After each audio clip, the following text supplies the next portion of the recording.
Pastor Adeboye told us a story. He said when God encountered him and sent him forth to his generation, God told him to squat and draw the image of a man. When he drew it, God said erase it. He erased it.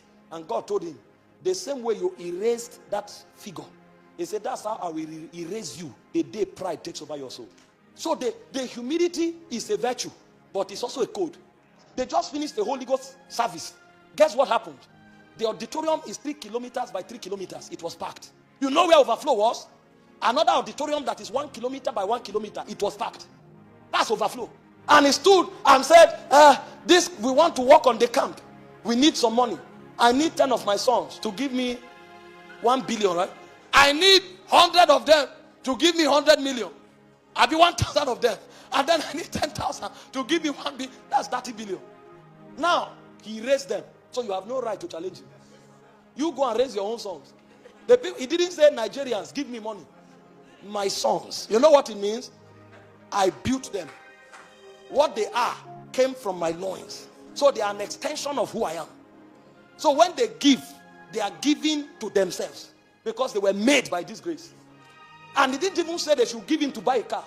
He wanted to prepare an environment for people to keep serving God and keep having encounters.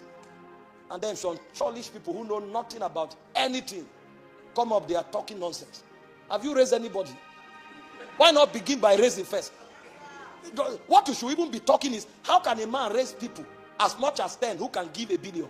That's how a reasonable person should think. What did you do to them? So you have raised Nigerians who can give 1 billion. That's what you should think. You have added value to the country. To have raised people who can give that. You have raised 1,000 people who can give 1 million. You have added value, because if they are giving that in church, it means they have much more. So he has raised people who are building the economy of the nation. Most of his sons are bank owners. So they are responsible for the employment of many citizens. But nobody thinks that. They are talking nonsense. Don't be part of the generation that doesn't think constructively. Even what if he asked for himself? He didn't even ask for himself. He asked to build the kingdom. And those who hate God and hate church are talking as if they are morally upright. Can you give the time he has given? Can you give the energy he has given in serving God? At 83, they are traveling around the world preaching the gospel. Can you give the resources they've given? These are people who give billions for charity every year. But somebody is on a keyboard like a gazelle, typing. Meanwhile, he's typing. He has not raised one person. You raise people, let them go and live their lives. But raise one. All of us working here are systems.